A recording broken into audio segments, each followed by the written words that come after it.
Chapter 10 First Year History Saturday, 23rd October, 1971. For the next week, Remus didn't avoid him, exactly. Not as he'd been before, but he made sure that Sirius never caught him alone, always careful to remain in the presence of their fellow marauders, or else choosing to spend time in the crowded common room. Of course, he also continued to dart off on his own, and while Sirius attempted a few times to catch him leaving, Lupin was just too slippery. So it wasn't until the next weekend that Sirius finally caught him, alone in their room, flicking through one of James's Quidditch magazines, which was odd, as Remus had made it clear that he had zero interest in the sport, no matter how the other boys tried to explain to him that it was one of life's greatest joys. Sirius had found that direct questions seemed to work best with Remus, so as he trotted over to the bed, he said bluntly, "Did you just never get taught?" Remus waited a moment to respond, pointedly turning the page and acting as if he was entirely absorbed in an article about this month's newest models. "I got taught." Sirius continued to stand stubbornly at the end of the bed. The article was outdated anyway, and not very interesting, even if you could read. Finally, Remus released a resigned sigh and closed the magazine. "I got taught," he repeated, "just didn't learn properly. When I look at the words, I don't think I see what everyone else does. It doesn't make any sense. All the letters keep jumping around and changing. Teacher said I was just thick." Sirius blinked, studying him. He had never considered that two people might just look at something and see two entirely different things. He stared into Remus's eyes, wondering what it was about them that was wired differently. "But how have you been doing it?" he insisted, waiting expectantly for an answer. Of course, Sirius had suspected for a few weeks, but to be quite honest, the confirmation that Remus couldn't read had still been a shock. He was so clearly brilliant with the way he mastered spells. Sirius had half thought that he was just too much of a rebel to bother with homework. Remus seemed baffled by the question. "Doing what?" "Well, everything. All your work here at Hogwarts." Now Remus was looking at him as if he were thick. "Sirius, I haven't been doing it. In case you haven't noticed, I'm in detention every night." Ugh, he was impossible. "Well, yeah, obviously." Sirius waved his hand dismissively. "But the other day in potions I saw you. You didn't take any notes, didn't even look at the book or the blackboard, and you still prepared all the ingredients for the cure for boils perfectly. Slughorn gave you 5 points." Remus flushed and shook his head. "Oh, that was easy. Sluggy told us how to do it the lesson before. I just remembered it." "Bloody hell, you must have a brilliant memory then." Remus just shrugged, looking for all the world like he didn't understand what was so impressive about brewing a potion perfectly without any practice after being told one time an entire week ago how to do it. "If you could read, you'd be as good as me and James. Probably better," Sirius mused. Remus snorted. "So modest, Black." "Well, you would," Sirius reiterated, distracted. "Your wand work is much more natural, and if your memory is as good as you say it is—" He lost himself for a moment and thought, "I bet there's a spell for it." Remus huffed a laugh, as if the idea were ridiculous. "You're going to cure me with a spell? Why not?" Sirius stuck his lip out, petulant, and slightly offended by the disbelief in Remus's tone. But the other boy just said simply, "Magic can't fix stuff like that. Why else does James wear glasses?" "I think there are spells for eyesight," Sirius countered. "Maybe they're just not worth the effort, or too dangerous or complicated or something." "It's not just the reading," Remus insisted. "My writing's crap too.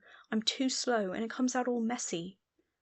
"There are definitely spells for that," Sirius assured him. "You can bewitch your quill.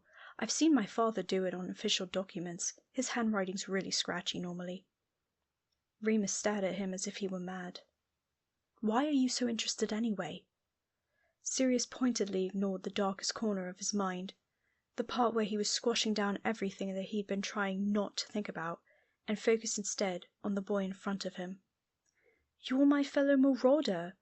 We can't have you in detention every day. What if the Slytherins strike back? We'll need your evil mind for pranks." This gave him an idea, and he continued, "Speaking of, I'm assuming you haven't done your history homework yet." "Nope." "Okay then, let's get started." Sirius jumped off the bed and began rooting around in his trunk. Remus protested immediately, standing up and folding his arms with a frown as he said, "No, you're not doing my homework for me." "Too bloody right I'm not." Sirius refrained from rolling his eyes as he pulled out a history of magic. "I just fancied refreshing my memory, that's all. So I'm going to sit here and read aloud, because that helps me study, and if you happen to retain some of it in that enormous brain of yours, then there's not much I can do about it." Remus's frown deepened, and he said sullenly, "Haven't you got something better to do? Where's James, anyway?" "Watching the Gryffindor Quidditch practice," Sirius shot back, settling down on his bed and opening the book. "Reckons he'll get on the team next year, so he's trying to pick up some tips. Peter's followed him, obviously. Now, be quiet, please. I'm trying to work." He cleared his throat. A History of Magic by Bathilda Bagshot. Chapter 1. Ancient Egypt. The Rites and Rituals of Imhotep. After a few moments, Remus hovered in the middle of the room, arms still crossed. He looked as if he was trying to decide whether to storm off or not, but eventually he seemed to give in, slouching over to the bed and sitting down with a scowl. A bit more time passed, and the scowl disappeared. He relaxed, leaning back onto his arms, weariness bleeding from his features as he listened. Surprisingly, he actually seemed quite interested. Sirius thought the text was somewhat dry, but then much of it covered things he already learned from his parents' tutelage growing up. For Lupin, Sirius supposed, it was all brand new. Eventually, Remus lay back, arms behind his head, and closed his eyes. When Sirius glanced at him, there was a small, unconscious smile on his face. Sirius turned back to the book and realized that he was smiling too. He made it halfway through Chapter 5, Tiberius and the Advancements of Roman Battle Magic, before his voice began to give out completely, and he had to close the book. Evening had fallen, bleeding deep blue and orange into the sky outside, and the room around them seemed alight with the glow of the setting sun. "I don't think I can study any more today," Sirius croaked.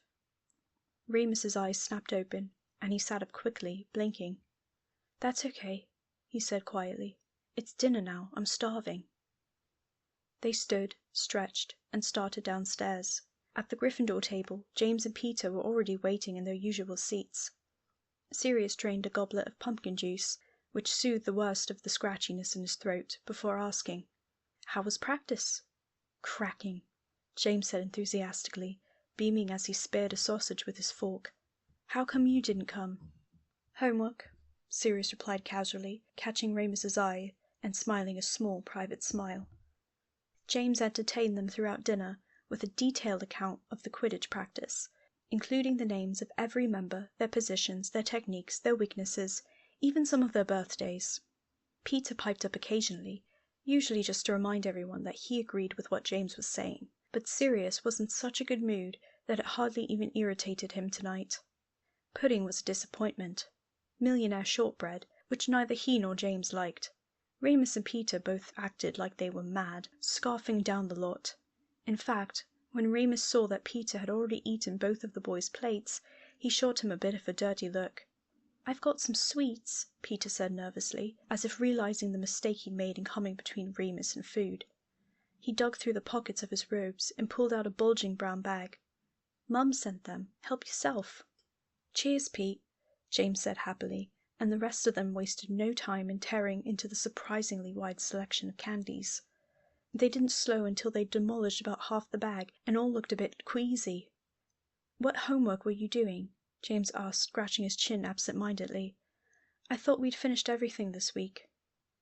Seeing James scratch made his own skin feel prickly, and Sirius itched at his collarbone, as he said, "Yeah, I was a bit behind on history. Had to go back and check something." Next to him, Remus was starting to scratch too.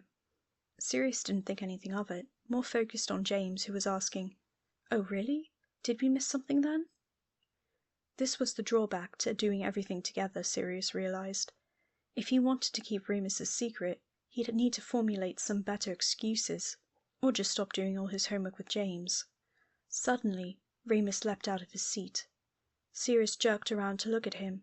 His eyes were wide with horror, and his face had gone white.